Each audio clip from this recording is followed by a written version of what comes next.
Vietnam yathibitisha kumnyonga Margaret Nduta. Karibu kwenye taarifa zetu za Erhan Media na kuomba uchukue sekunde yako moja upige subscription. Matukio ya amri ya kunyongwa kwa Mkenya Margaret Nduta Macharia aliye na umri wa miaka 37 kule Vietnam iliibua hisia na uangalifu mkali kuhusu sheria za nchi za Ulaya kuhusu ulanguzi wa dawa za kulevya. Nduta alishikwa mnamo Machi 6 mwaka 2025 baada ya kupatikana na hatia ya kusafirisha kilo 2 za mihadarati aina ya cocaine kutumia uwanja wa ndege wa Tan Hat Kang katika mji wa Chim. Kesi ambayo imezuiwa kutokana na wito wa kidiplomasia, hali iliyozua tumbo joto kuhusu msimamo mkali wa kisheria ambao nchi ya Vietnam huchukua dhidi ya walanguzi wa dawa za kulevya nchini Kenya. Nchi hiyo iliyo na sheria kali ambazo usipozingatia huenda makuu yakakufika, yakiwemo kunyongwa kwa mfano, na baadhi ya sheria na masharti ambayo taifa hilo huweka kuzingatia ni kama kifo dhidi ya usafirishaji wa dawa za kulevya. Nchi hiyo huweza kuwa na sheria kali dhidi ya ulanguzi wa dawa za kulevya duniani kote.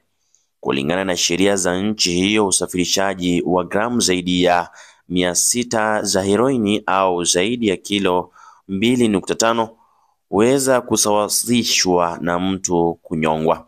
Katika kesi ya Nduta, maafisa wa ukaguzi waliweza kubaini kuwa zaidi ya kilo 2 za kokaini zilizokuwa zimefichwa ndani ya begi lake zilipatikana, licha ya yeye kusisitiza kuwa hakuwa na ufahamu wa dawa hizo kupatikana katika mkoba wake.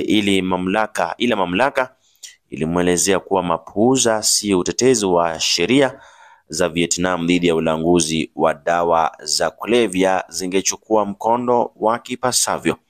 Uangalifu mwingine ni kunyongwa kwa kupatikana kama umejidunga dawa hizo za kulevya. Mataifa mengi yanapozidi kuachana na sheria hiyo, taifa la Vietnam lingali limeshikilia msimamo huo wa kunyonga watu. Mtazamaji wangu, tangu mwaka 2015 taifa hilo limebadilisha mtindo uliokuwepo wa kupigwa risasi na badala yake ilikumbatia mtindo wa kunyongwa. Licha ya kuwepo kwa kishinikizo nyingi kutoka kwa mashirika ya haki za kibinadamu kurai taifa hilo kuasi mtindo huo, bado taifa la Vietnam lingali limeshikilia mkondo huo kuhusu kunyonga watu. Kulingana na kujitetea kwake, Bi Nduta alisema kuwa kupitia kwa mawakili wake kuwa mwanaume mmoja kwa jina John ndiye aliyemwajiri ili ambebee mzigo huo, ila mahakama ya Vietnam ilihususia katika kuitikia ombi na rai la Bi Nduta, na badala yake koti iliamuru anyongwe.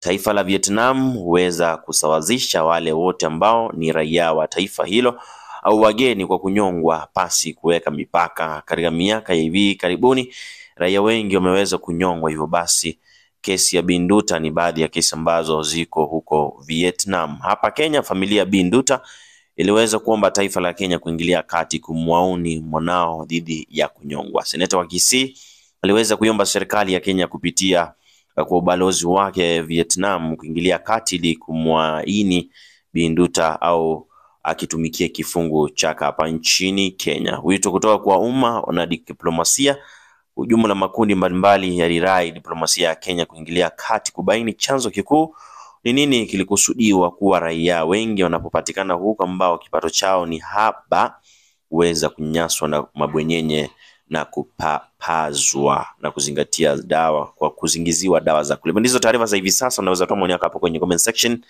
Ndizo taarifa za hivi sasa.